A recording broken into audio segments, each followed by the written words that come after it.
নমস্কার, আমি doctor JP Das, জেবিবি news থেকে ইরান ইরাক যুদ্ধ এবং সারা বৈশ্বিক পরিস্থিতির উপর আলোচনা এখন করব আজকে। প্রথমে দেখা যাক ইরান আমেরিকার যুদ্ধ, যেটাতে যুদ্ধ বিরতি চলছে, তার ব্যাপারে কিছু আলোচনা করা যাক। ইরান, স্বাভিমানী ইরান, ওদেরকে বারবার আমেরিকা বিভিন্নভাবে আহত করছে এবং ব্লকেড লাগিয়েছে, এবং যার জন্য ইরান এখন যুদ্ধবিরতিতে রাজি হচ্ছে না। তাছাড়া ইরান যুদ্ধে তাদের অ্যাডভান্টেজ আছে, তারা আমেরিকার কাছে অনেকে মনে করছে ইরান যুদ্ধে জয়ী হয়েছে। আমেরিকার অবস্থা খারাপ, ওরা যুদ্ধে পিছিয়ে, ওরা আমেরিকার এখন যে অবস্থা, তাতে ওরা একটু ডিসঅ্যাডভান্টেজে রয়েছে। তাই ট্রাম্প এখন নিজে নিজে স্বঘোষিতভাবে একটা একতরফা যুদ্ধবিরতি আরোপ করেছে, যেটা ইরান এটাতে খুব একটা পাত্তা দিচ্ছে না। ওরা যে যুদ্ধবিরতি, ওরা বলছে যতক্ষণ পর্যন্ত আমেরিকার ব্লকেড না সরাবে ততক্ষণ পর্যন্ত আমরা যুদ্ধবিরতি করব না। এরই মধ্যে ভারত এবং আমেরিকার মধ্যে আলোচনা চলছে একটা ট্রেড চুক্তি করার জন্য। সেই আলোচনায় একটা 2030 পর্যন্ত যাতে একটা $500 বিলিয়ন একটা ট্রেড চুক্তি করা যেতে পারে, এটার জন্য আমেরিকা এবং ভারত চেষ্টা করছে। তাছাড়াও আমেরিকা ভারতের এগ্রিকালচার সেক্টর, এদিকে ওদের নজর, আর ভারতের নজর হলো আমেরিকার ডিজিটাল সেক্টরের উপরে এবং কৌশলগত বিভিন্ন রকম কৌশল ওদের আমেরিকা যাতে ভারতকে দেয়, সেই দিকে ভারত ইন্টারেস্টেড। এছাড়া এই হরমুজ প্রণালী বন্ধ হওয়ার জন্য সারা বিশ্বব্যাপী জ্বালানি তেলের দাম বেড়ে গেছে। ফ্লাইট কোম্পানিগুলো তাদের তাছাড়া ফ্লাইটগুলোকে ভীষণভাবে ঘুরে আসতে হচ্ছে, যার জন্য বিভিন্ন সংস্থা ফ্লাইট চালাতে পারছে না। ইউরোপে হাজার হাজার লোক ফেসে আসে বিভিন্ন এয়ারপোর্টের মধ্যে। এটাও একটা প্রচন্ড খারাপ পরিস্থিতি তৈরি করেছে। এছাড়া ইসরায়েল এবং লেবাননের মধ্যেও একটা যুদ্ধবিরতির আলোচনা চলছে, কিন্তু শান্তি এখনো অনিশ্চিত। কি হবে বলা যাচ্ছে না। চলুন শুরু করি আজকের সবচেয়ে বড় খবর দিয়ে।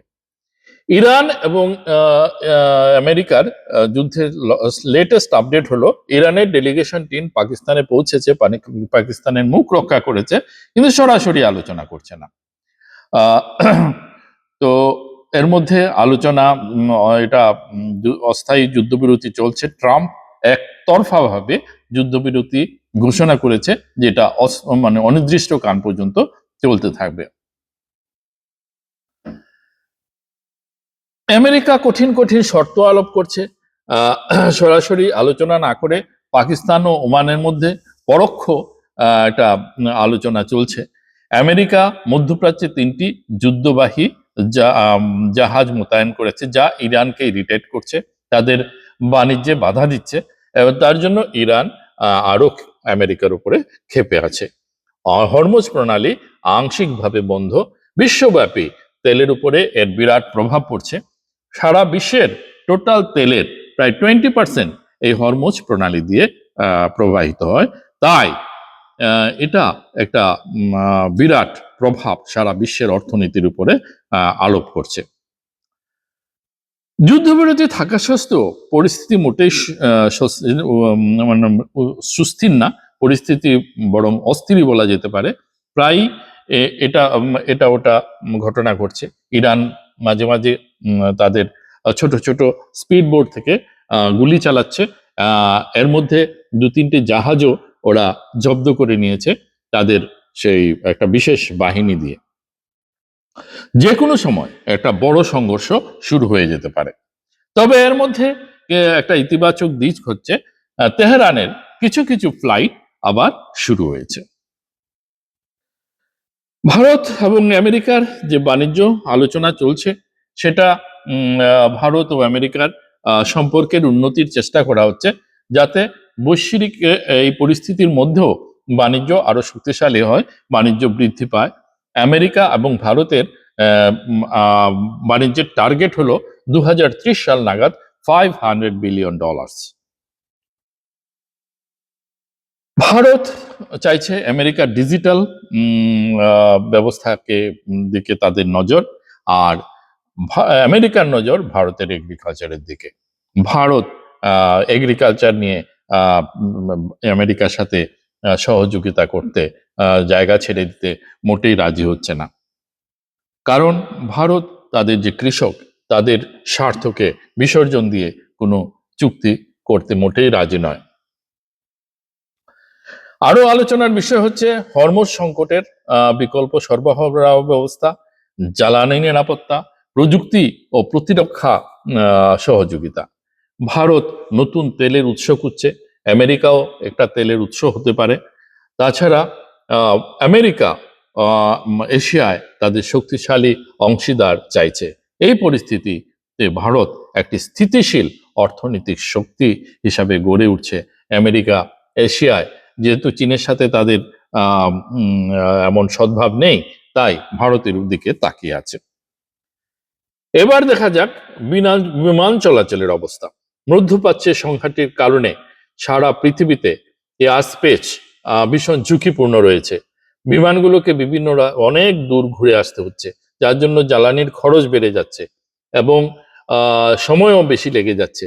তাই ইউরোপের বিভিন্ন এয়ারপোর্টে হাজার হাজার যাত্রী এখন স্ট্যান্ডার্ড হয়ে গেছেন এবং তারা দিনের পর দিন ওখানে মানে খাদ্যাভাব এবং বিভিন্ন রকম হাইজেনিক সমস্যার মধ্যে দিয়ে তারা দিন কাটাচ্ছেন। হাজার হাজার ফ্লাইট বিলম্বিত, ভ্রমণের খরচ বেড়েছে, যাত্রীদের ভোগান্তি চূড়ান্ত। যদি পরিস্থিতি আরো খারাপ হয় তাহলে বৈশ্বিক বিমান চলাচলে একটা বড় ধাক্কা লেগে যেতে পারে। ইসরায়েল আর লেবাননের মধ্যে একটা যুদ্ধবিরতি আলোচনা চলছে। এবার দেখা যাক এই গুরুত্বপূর্ণ সংঘাতের দিকটা। আমেরিকার মধ্যস্থতায় বিরতি আরো 3 সপ্তাহ বাড়ানো হয়েছে। এই যুদ্ধবিরতি শুরু হয় এপ্রিল 2026-এ। সংঘর্ষ এখনো পুরোপুরি থামেনি, মাঝে মধ্যে একে অন্যের উপরে বোমা মারছে অথবা মিসাইল ছুটছে। ইসরায়েল অভিযোগ করছে হিজবুল্লাহ এই শান্তি প্রক্রিয়াকে বাধাগ্রস্ত করছে। সীমান্তে এখনো হামলা ও উত্তেজনা চলছে। হিজবুল্লাহ সরাসরি আলোচনায় নেই, তাই এটাই প্রধান সমস্যা। কারণ লেবাননে হিজবুল্লাহ হলো প্রধান শক্তি। ওরা যদি আলোচনায় না থাকে তাইলে এই আলোচনার তেমন কোনো গুরুত্ব থাকবে না। তাই স্থায়ী শান্তি অনিশ্চিত। এই সংঘাতে প্রায় 2000-এর উপরে মানুষ মারা গেছেন। সারা বিশ্বে তেলের দাম বেড়ে যাচ্ছে, বাণিজ্য বাধাগ্রস্ত হচ্ছে এবং মুদ্রাস্ফীতি বাড়ছে। ইউরোপে ব্যাপকভাবে জ্বালানি সংকট সৃষ্টি হয়েছে। ইউরোপে তাদের কাছাকাছি যে সময় আছে এর মধ্যে সবচেয়ে বড় জ্বালানি সমস্যার মধ্যে তারা এখন পড়েছে। ইভেন ইউক্রেন যুদ্ধের সময়ও তারা এত ব্যাপক জ্বালানি সমস্যার সমাধান মধ্যে পড়ে নাই। তো এখন যদি শান্তি প্রতিষ্ঠা হয়ে যায়, যদি পাকিস্তানে যে একটা শান্তির চেষ্টা চলছে তা যদি সাকসেসফুল হয়, তাহলে যুদ্ধবিরতিটা স্থায়ী হবে। যদি হরমুজ প্রণালী খুলে যায় তাহলে তেলের দাম কমবে। আর যদি এটা যুদ্ধবিরতি স্থায়ী না হয় তাহলে ছোট ছোট সংঘর্ষ বাড়বে, অর্থনৈতিক চাপ আরো বেড়ে যাবে। যুদ্ধ আরো যদি বাড়ে তাহলে একটা বড় একটা আঞ্চলিক যুদ্ধ শুরু হয়ে যেতে পারে এবং বিশ্ব অর্থনীতি এটাতে বিরাট বড় ধাক্কা খাবে। এখন বর্তমান পরিস্থিতি খুবই সংবেদনশীল। সব মিলিয়ে বিশ্ব এখন একটা সংকটমুক্ত সময়ের মধ্য দিয়ে যাচ্ছে। ইরান আমেরিকা সংঘাত, ইসরায়েল লেবানন উত্তেজনা, বৈশ্বিক একটা অর্থনৈতিক চাপ, সব মিলিয়ে একটা বড় একটা পরিবর্তন এর একটা ইঙ্গিত নিয়ে আসছে। এখন দেখা যাক শুভ শক্তি মানে কূটনীতির বিজয় হয় নাকি অশুভ শক্তি দিয়ে সারা বিশ্ব একটা বড় সংঘাতের দিকে এগিয়ে যায়। আমাদের এই আপডেট শোনার জন্য আপনাদের অনেক ধন্যবাদ জানিয়ে আজকে আমাদের এই আপডেট শেষ করছি। যদি আমাদের এই ভিডিওটা ভালো লেগে থাকে একটা লাইক দেবেন, বন্ধুদের সাথে শেয়ার করবেন এবং সাবস্ক্রাইব করে দেবেন। অনেক অনেক শুভেচ্ছা জানিয়ে আপনারা ভালো থাকুন, সুস্থ থাকুন কামনা করে আজকের মতো এই ভিডিও শেষ করছি। ধন্যবাদ।